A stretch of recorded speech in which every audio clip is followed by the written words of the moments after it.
By now, the tragedy of the Metrolink train crash accident has started to sink in for many in and around the Los Angeles area.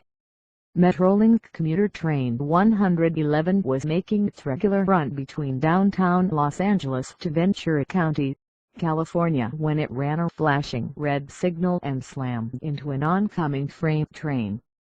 The death toll is currently 26, with well over 100 people injured.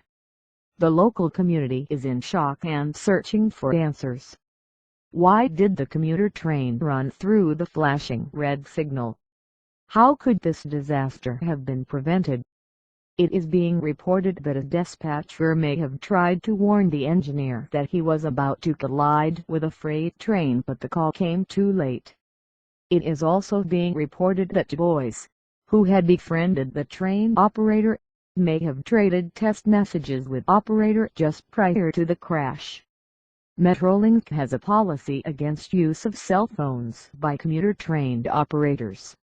Metrolink initially took responsibility for the crash, admitting to human error.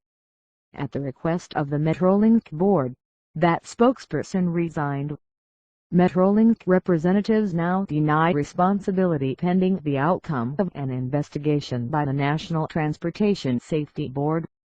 At this early juncture, there are many more questions than answers. One part of this story which has struck me thus far is the suggestion of cell phone use. At this point, we don't know if this allegation is true or not. As an attorney who handles mass tort and injury cases, I can tell you this.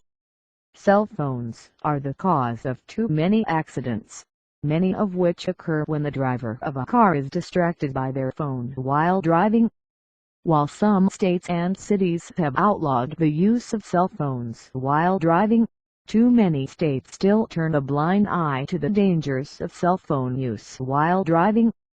No victim of a terrible accident, or their family member, would ever trade money for their life for limb settlements and litigation, but they do not put people or families back together again.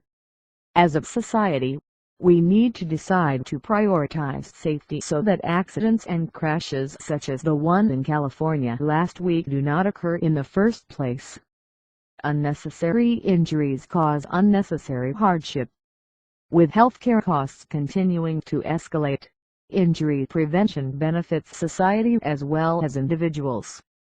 It will take months to sort out what happened to Metrolink commuter train 111. But we are already reminded that tragedies such as this are best prevented and that government shares the responsibility to regulate safety, especially when it comes to public transportation. In the meantime, we should all remember that while technology allows us to be connected from anywhere, there are many places where the distraction of technology puts us, and those around us, at risk.